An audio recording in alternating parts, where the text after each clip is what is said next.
por que investir em Vale hoje? Por que vocês acham ainda que Porto é um bom investimento?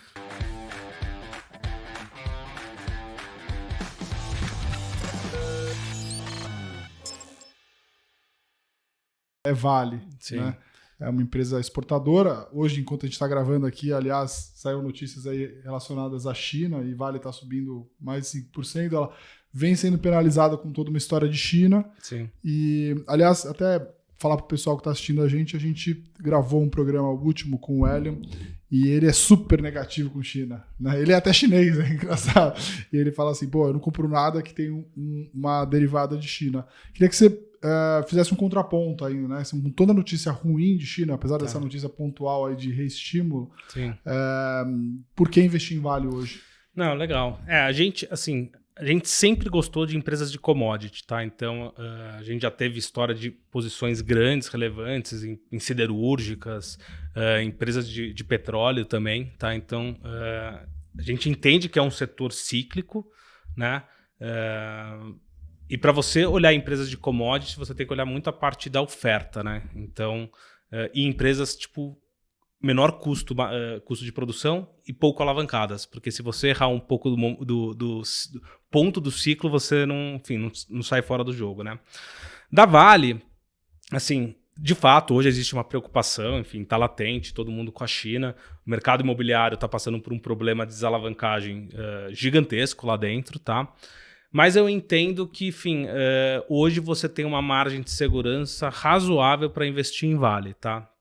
Então, assim, a Vale também vem sofrendo, tem vários pontos micro dela. Então, você tinha, toda a questão da multa, né, do acordo de Mariana, a questão das ferrovias, do próprio do novo CEO, né, que já foi anunciado. Então, isso também acaba pesando. Mas quando eu olho para a China e eu olho, por exemplo, para a produção de aço, eu vejo que a produção de aço ainda continua forte, e aí a China está fazendo aí um trabalho de substituir o que você usava de aço para o setor de properties para o setor de infraestrutura e setor de manufatura.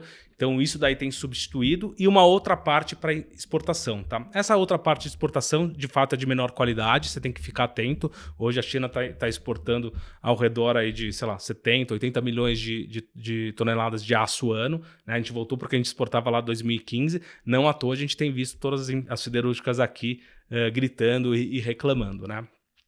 Então, assim, do ponto de vista de uso de aço, eu não vejo um problema tão grande, porque parte do que você tem perdido de produção de aço no setor de próprio, você está sendo compensado por outros setores. Tá? Quando eu olho para a Vale e para o setor como um todo, o custo marginal da indústria é ao redor de $90. Tá? Então, você abaixar muito o preço do minério abaixo disso, você vai ter um monte de gente que sai do mercado. Esse é um mercado oligopolizado, né? Poucas empresas controlam ao redor aí de 80% do mercado, até Vale, Rio Tinto, BHP, FMG controla aí basicamente 80% do mercado, mas se você tirar uma parte grande, se o preço do minério for para baixo de $60, muita gente vai sair do mercado. E o preço do minério subiu, do custo para você fazer de extração de minério subiu muito nos últimos anos. Então, da própria Vale, o cash cost dela subiu de, ao redor de $10, $13, subiu para 20 e poucos dólares, tá? Então, assim, eu não vejo esse minério cair muito abaixo dos $90, do que está agora, tá? Eu acho que ele é mais provável ficar ao redor dos 100, $110. Nesses 100, $110, eu acho que você tem uma empresa que vai ter um free cash flow yield bem razoável, ao redor aí de, 14%, 15%, vai pagar bastante dividendos, e eu acho que aí nos próximos meses a gente vai ter algum dos pontos que estavam pesando na ação. Então, o CEO que já foi resolvido, as multas, a renegociação das ferrovias, acho que vão também tirar um pouco de peso da ação.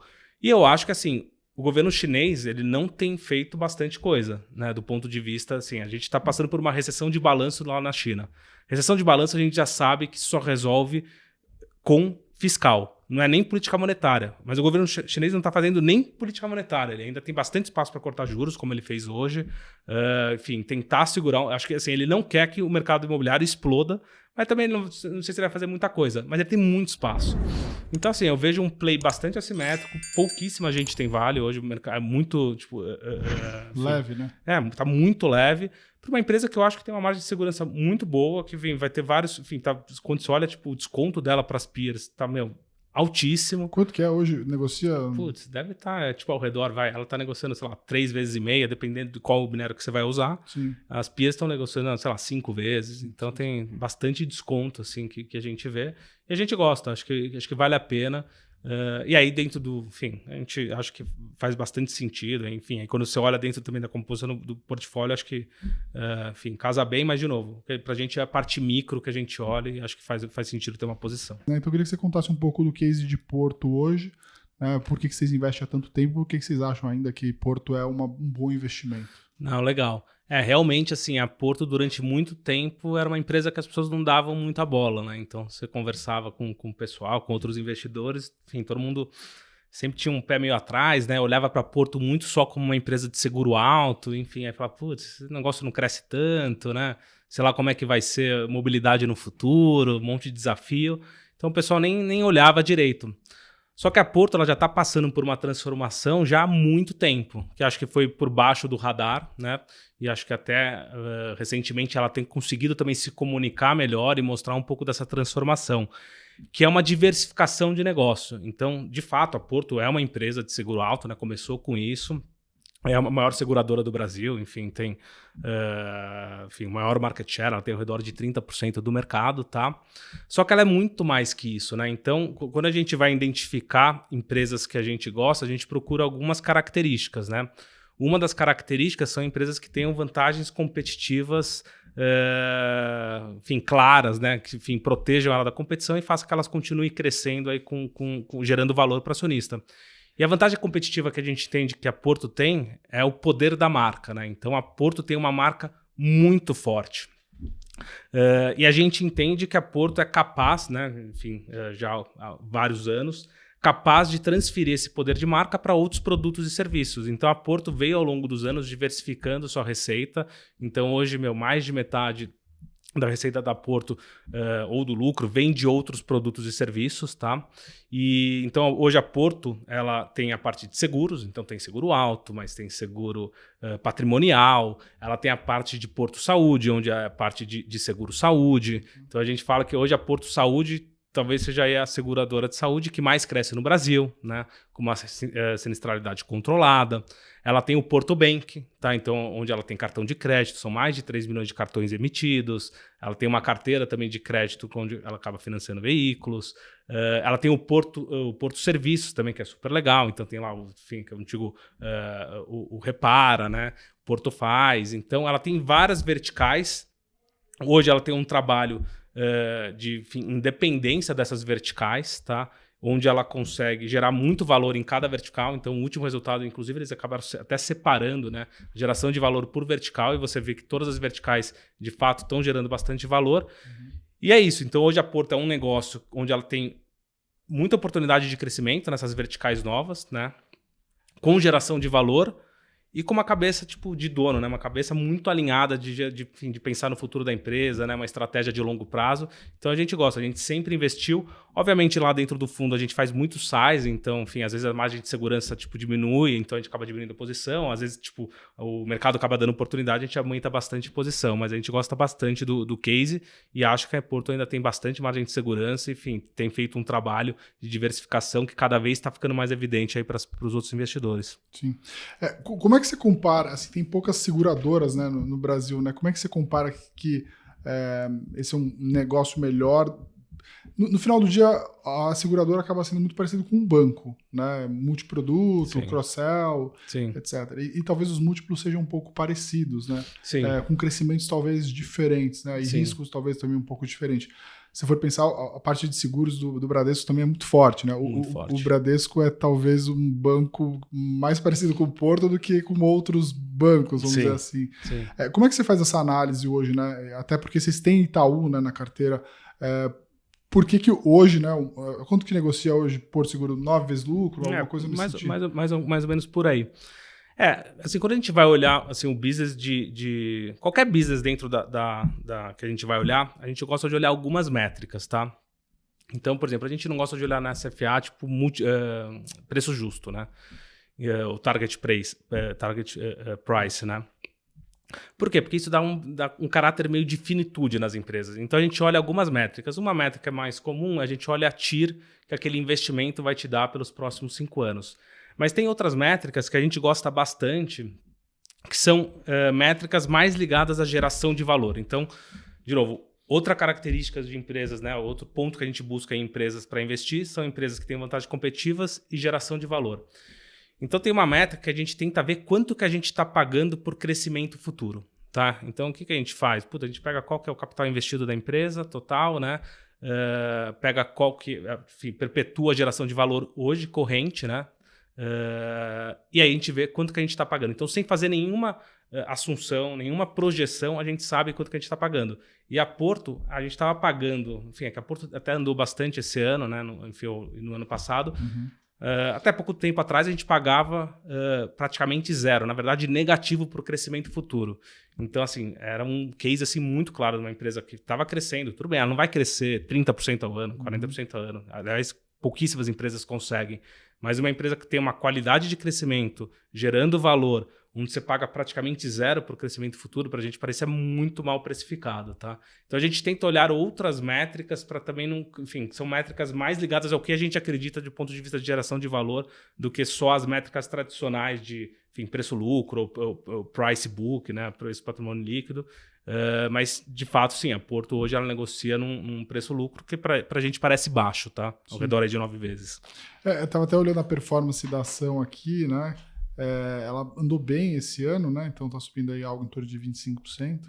Mas nos últimos 5 anos também foi mais ou menos isso a performance dela. Ficou parada durante bastante tempo, né? O mercado está passando a enxergar o valor. Mas eu acho que, em geral, também o mercado tem penalizado um pouco essas empresas financeiras mais incumbentes, né? Sim. E vocês têm outra empresa parecida, né? Sim. Dá para dizer assim, né? O Itaú, a Porto Seguro talvez eu seja o Itaú das seguradoras. Exatamente. Né? Não todos são sócios, né? Não, exatamente. Minha pergunta é se, né, assim, pensando nos próximos vários anos, dado que vocês também investem durante muito, muito tempo nas ações, né? Se investir em Porto hoje, e Porto e Itaú, por exemplo, né? No momento em que os valuations estão muito largados, tem outras coisas que podem crescer muito, pode deixar, vamos dizer assim, o portfólio muito conservador, vamos pensar assim. Então, essa é uma boa pergunta, né? Tipo, obviamente, enfim, talvez você investir em Porto, enfim, Itaú, no momento que o mercado acaba andando bastante, que não é muito o caso aí dos últimos anos, ela tem talvez um pouco menos de beta, né? Uhum. Sem dúvida. Mas assim, não é muito a forma que a gente olha, tá? Então, se você pegar a própria Porto e a própria Itaú, são 2 empresas que estão na máxima histórica, né? E provavelmente deve ser duas das poucas empresas que conseguiram bater não só o Ibovespa, mas o CDI. Se você pegar tipo, em prazos mais longos, sei lá, 5 anos, enfim, 10 anos, deve ser, se você puxar aí, acho que provavelmente elas bateram aí por uma larga margem, tá? Uhum. Mas sim, quando a gente pensa aí do ponto de vista de portfólio, você vai ter coisas que, enfim, tem um pouco mais de um caráter um pouco mais defensivo, que você sabe que vai se comportar melhor em cenários mais, enfim, desafiadores, como agora. Então, para Porto Seguro, juros mais alto, ela tende a ser um pouco mais protegida. Por quê? Porque toda seguradora ela recebe, né, enfim, o pagamento dos seguros na frente, né? Isso daí é um float, e esse float você acaba investindo enfim, em ativos financeiros que tem que andar de acordo com o CDI. Então, se o juros estiver mais alto, o resultado financeiro da Porto acaba sendo mais alto. A mesma coisa bancos, né? Ela também tem um resultado de float que acaba protegendo. Então, quando você vai fazer a composição de uma carteira, você vai ter tipo, empresas que você sabe que vai melhor num ambiente, enfim, mais desafiador, e empresas que vai melhor num ambiente mais de euforia. Mas no final, o que importa é o negócio pra gente, tá? Então, a gente, assim, o que a gente não faz é muita coisa temática. Eu vou ter só exportadora porque eu acho que vai melhor. Putz, não, isso a gente não vai fazer. A gente vai ter, talvez, ter exportadora, porque eu acho que vai melhor, mas é porque a gente gosta de fato da empresa, do case micro, do stock picking daquele negócio, tá? Mas, então, assim, é mais ou menos assim que a gente monta a carteira. Podia falar de uma empresa que é uma tese de vocês, que tenha tudo a ver com o Brasil, que é Vitia, uma empresa, né, que está no mercado agrícola aí já há mais de 50 anos, fornece fertilizantes, biofertilizantes, outros insumos agrícolas, né? Há quanto tempo vocês investem em Vitia? A gente investe em Vitia desde o ano passado. Boa. E qual que me explica um pouco, pessoal, um pouco da tese, né? Porque que é legal. Cara, a Vitia é uma empresa, enfim, ela está dentro desse mundo que a gente fala bastante, né? Que é o agro que dá certo no Brasil. Uhum. Então a gente escreveu uma carta grande, tá? sobre essa tese. Então, até recomendo aí para quem quiser saber um pouco mais, procurar lá nas nossas redes, nosso site, sobre a carta, que são 30 páginas sobre a tese.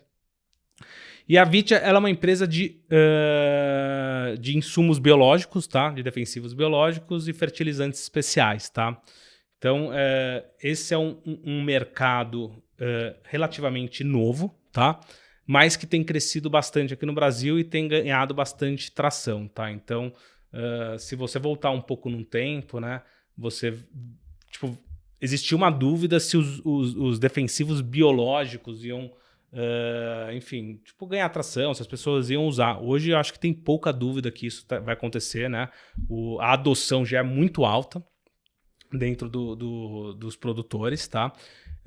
E cada vez mais a gente acha que vai crescer. Então, só para você ter uma ideia, hoje o mercado a Vitia, ela faz várias coisas, tá? Desde fertilizantes especiais, inoculantes, tá? Até os defensivos biológicos. A joia da coroa é os defensivos biológicos, porque esse é um negócio com uma margem muito alta e bastante gerador de valor, tá? A Vitia é uma das maiores empresas de fertilizantes especiais aqui no Brasil, né? E de defensivos biológicos. E a gente acha que esse é um mercado que vai penetrar bastante na cadeia de defensivos químicos, tá? Então, os defensivos químicos aqui no Brasil é um mercado de mais ou menos uns 100 bilhões. Hoje, os defensivos biológicos têm mais ou menos uns 5% disso, tá? Então, é um mercado de 5 bilhões, está crescendo, tá? E a gente acha que dá para chegar, sei lá, 15, 20, sei lá, quem sabe 30%. Por quê? Porque os defensivos biológicos são mais baratos, né? Então, o custo por dose é mais barato e eles são melhores. Eles são mais efetivos. Tem um monte de praga, às vezes, que só funciona com defensivo biológico, né? Então, o defensivo químico, você tem um problema, cara, que às vezes é que nem um antibiótico. Nem funciona mais. Você estraga o seu solo. Então, o produtor não quer estragar o solo, é o sustento dele. Você tem um problema de sustentabilidade. Hoje, você vai embarcar um container de soja para a Europa. Se tiver químico, o cara nem recebe. Então, tem toda uma questão de você ter produtos livre de agrotóxicos. Então, isso é super importante. Então, a gente acha que ele vai ganhar bastante espaço, né? E a Vitia está super bem posicionada, tá?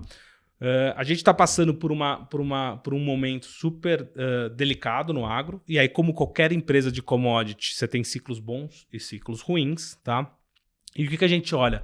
A gente quer estar na empresa que tem o melhor custo marginal, né? Então, a Vitia é a empresa com o menor custo. Então, esse é um business de escala, né? Ela tem a maior fábrica, a maior capacidade de fabril. Então, ela é capaz de... Você pegar até os preços do inoculante só caíram ao longo dos anos. Mas quando você pega a margem dos inoculantes, continua alta, porque a escala é tão grande da Vitia que ela conseguiu manter as margens, mesmo com o preço caindo. Então, a gente acha que... Você olha para a Vitia, é uma empresa que não tem alavancagem, cara, muito bem gerida, cabeça de dono, são caras que estão no agro há 50 anos, né? Nasceram no agro, não é aventureiro, isso pra gente é super importante. Empresa de commodity não pode ter aventureiro. Porque, assim, de novo, você pegou um ciclo ruim, você vai pro saco. Então, a gente gosta bastante, a empresa está passando também por esse momento mais desafiador, mas gerando valor, tendo lucro, e a gente acha que isso daí também vai tirar muito oportunista do mercado. Então, a gente acha que a Vitia sai bem mais forte, enfim, no final dessa crise. Você tem todas as questões de clima, acho que isso é inerente ao setor, mas assim, eu acho que esse ano, a próxima safra, 24, 25, vai acabar sendo bem melhor que a última safra, que realmente foi bem dura, né? Você teve uma quebra de safra grande, não acho que vai acontecer esse ano, e obviamente isso é importante para a Vitia, né? Ela fornece insumos para diversas agriculturas, soja principalmente, mas algodão, cana, milho. Então, para ela é importante porque o produtor indo bem, ele investe em tecnologia e compra os insumos. E aí só um último ponto que é importante, a adoção já está muito grande, mas o uso é pequeno, porque você produtor, você primeiro pega esse produto, compra e você vai pôr em 10% da sua plantação. Pô, na próxima safra você vai para 20%. Então já tem um crescimento contratado de caras que já usam, né, de produtores que já usam, e eles vão aumentar isso gradativamente. Então isso também acaba sendo importante para a gente imaginar que esse mercado realmente tem um crescimento contratado para frente.